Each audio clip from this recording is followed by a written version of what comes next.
스파이치 순서입니다. 청주시가 내년부터 시내버스 준공영제를 시행합니다. 기초자치단체 가운데서는 전국에서 처음입니다. 관련 소식 자세히 알아보겠습니다. 시에서 낸 안을 시의회에서도 원안 가결했네요. 네, 그렇습니다. 시의회는 원래 그 시내버스 준공영제에 대해서 상당히 좀 유보적이었습니다. 왜냐하면 시내버스 준공영제를 한 타시도를 가봤더니 이 혈세 낭비는 굉장히 심하고 어떤 버스 노선 개선이라든가 서비스 개선 이거는 좀 기대 못 미쳤다. 그래서 그동안 대단히 이제 좀 부정적이었었거든요. 근데 이번에 전격적으로 이 안을 이제 시의회가 승인을 해서 전국의 기초자치단체 가운데 처음으로 청주시가 시내버스 준공영제를 실시하게 됐잖아요. 그런데 이제 이것이 이제 그런 의미와 함께 과연 이제 어떻게 정착하느냐. 그래서 청주형이라고 하는 준공영제가 어떻게 시행되느냐 관심 있게 지켜봐야 될 것 같습니다. 그렇군요. 돈은 많이 들어가는데 효과는 덜했다는 것이 다른 지역의 사례였기 때문에 유보적이었던 청주시의회, 그러나 이번에 전격적으로 가결을 했습니다. 관련 소식도 차근차근 알아보겠습니다. 여하튼 이 문제가 어제 오늘 논의됐던 것이 아니라 6년 전서부터 시와 업계 간 시민단체 전문가 할 것 없이 계속 논의가 되어 왔던 거잖아요. 그렇습니다. 왜냐하면 이제 뭐 잘 아시다시피 청주 시내버스가 그러니까 사직로와 상당로, 원래 T자 형태로 주로 다녀요. 그렇습니다. 그런데 청주시는 커지고 외곽에 아파트도 많이 생기는데 돈 되는 노선으로만 다니다 보니까 잘 보시면 지금도 6대씩 서 있는 정류장도 있고 줄지어서 막 가는 경우도 있고 뭐 하루에 몇 대 안 되는, 안 다니는 그런 노선도 있습니다. 그래서 이런 문제점 때문에 지난 2015년부터 계속 추진을 해왔는데 가장 안 됐던 근본적인 원인은 운송 수익금 원가가 얼마냐 이거에 대해서 이제 시와 버스 업체 간에 이제 갈등이 있었고 의견차가 있었던 거죠. 그래서 운송 수익금 원가가 대당 10,000원만 차이가 나도 그거를 하루에 10,000원이라고 한다면 전체적으로 지원할 금액의 차이가 크지 않습니까? 표준 운송 원가가 많이 책정이 되면 시에서 부담이 커지는 것이고 이게 적게 책정이 되면 업체에서 손실을 보전이 하는 거니 이러니까 어려웠군요. 그러니까 굉장히 이제 중요한 문제긴 합니다. 그것 때문에 계속 안 됐는데 이번에 왜 됐을까요?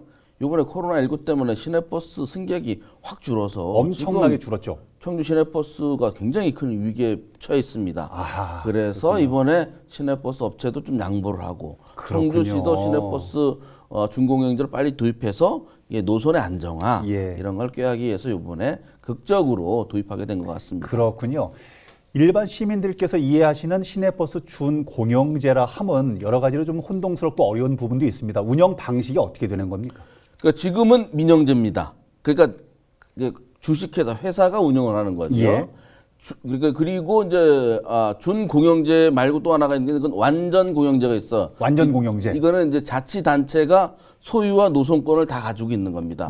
시내버스 그 운전사나 이런 분들은 그냥 직원인 거죠. 그냥 월급을 받는 직원들이고. 그리고 준공영제는 버스 소유권을 회사가 갖고 있고 그리고 운송 수익금도 회사가 당연히 이제 그 직원들하고 나눠 쓰게 되지만 노선을 책정하는 권한 이거는 이제 청주시 자치단체가 갖는 겁니다.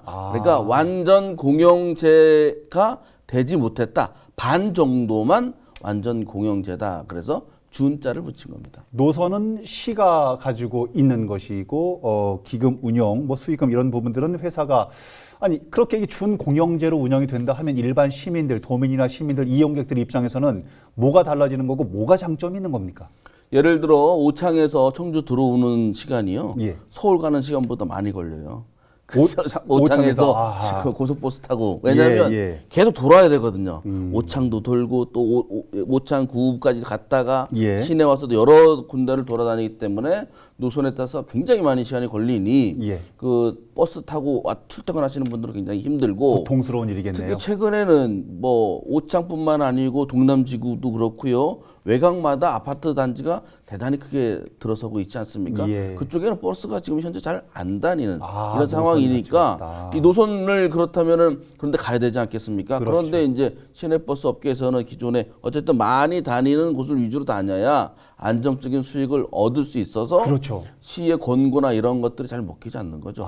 그러니까 그런 그 업체의 손실금을 보존해 줄 테니 시민들이 편리하게 다닐 수 있도록 하자라는 게 큰 차이가 있는 겁니다. 노선이 집중되는 곳은 좀 분산을 해주고 네. 노선이 없는 벽지 노선 쪽은 좀 증차를 해줘서 시민들이 편리하게 시내버스를 이용할 수 있는 부분, 네. 이게 이용 승객들의 가장 큰 장점이 되겠군요.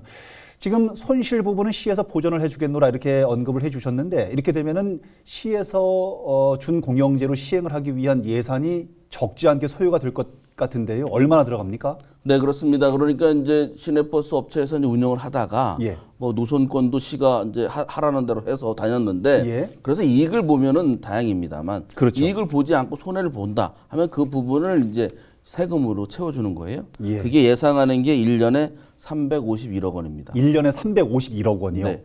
그런데 걱정스러운 거는 이게 해마다 늘 겁니다. 지금까지 타 자치단체는 계속 늘었어요. 몇 배까지 늘은 그런 자치단체도 있습니다. 왜냐?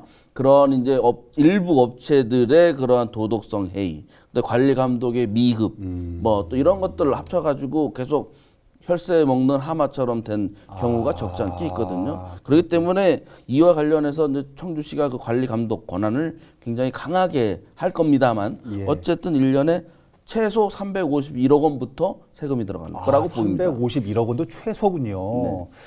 자, 그러면 벽지 노선이 확대되고 복잡해지고 집중되는 노선은 조금 분산을 해주고, 어쨌든 시민들 입장에서는 이용의 편리성이 있을 것 같은데 자칫 늘어날 수도 있다는 걱정이 됩니다. 여하튼 노선이 증차되고 이용객들의 편리성이 좋아지는 것은 좋지만 말씀하신 것처럼 최소 351억 원으로 시작한다고 하는 이 부분은 부담이겠습니다. 그렇기도 하고 시내버스 요금도 오를 겁니다. 그렇게 될 가능성이 매우 높고, 그래요? 특히 이제 걱정스러운 것은 예. 그러면 이런 것들이 이제 도입되고 나면 준공영이지만 네. 공공성을 띠는 거 아니겠습니까? 그렇겠죠. 당연하죠. 그렇다면 지금 이제 제기되고 있는 문제 중에 하나가 버스가 오다가 안 오다가 또 제 시간을 안 지킨다가 예. 또는 일부 시내버스 운전사 같은 경우는 굉장히 과격하게 운전을 하더라고요. 네네네. 그래서 막 좀 두려움에 따라 노약자들 맞습니다. 이런 분들 또 서서 버스를 타는 분들에게 불안감을 조성하는 예. 그런 일부의 이제 그런 기사들도 있고 한데 이런 서비스가 굉장히 개선이 돼야 됩니다. 이렇게 그렇죠, 되지 않으면 상당히 문제가 많을 건데요. 지금 청주 시내버스 공동관리위원회에서 운영하는 홈페이지에 보면 이 불만 사항이 엄청나게 올라오고 있어요. 그런데 지금까지 그렇군요. 시에서 제대로 잘 못했습니다. 예. 왜냐하면 그런 이제 자꾸 뭐 행정 지도를 하고 하면 우리도 지금 힘든데 이거 어떻게 예. 하겠느냐 예. 이런 것들이 많이 되었고, 지금까지도 그렇게 해서 뭐 파업도 하고 시내버스 업체가 그렇게 했었죠.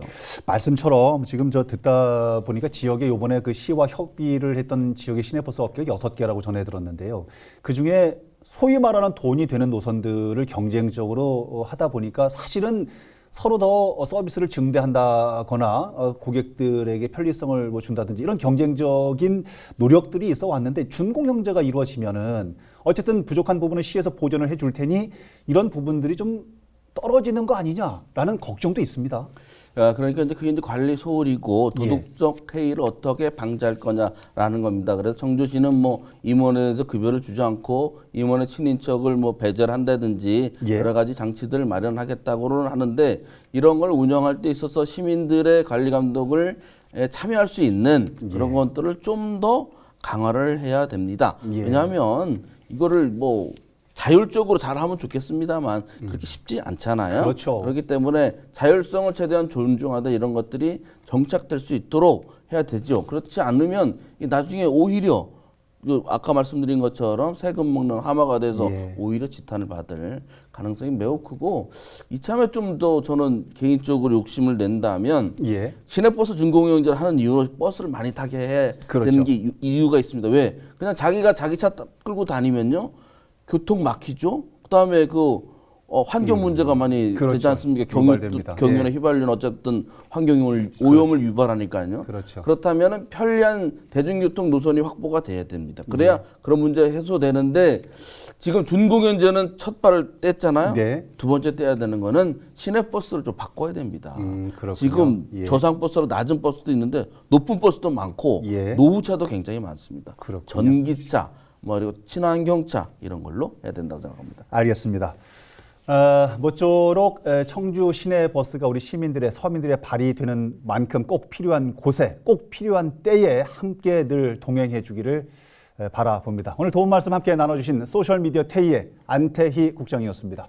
오늘 도움 말씀 감사합니다. 네, 감사합니다.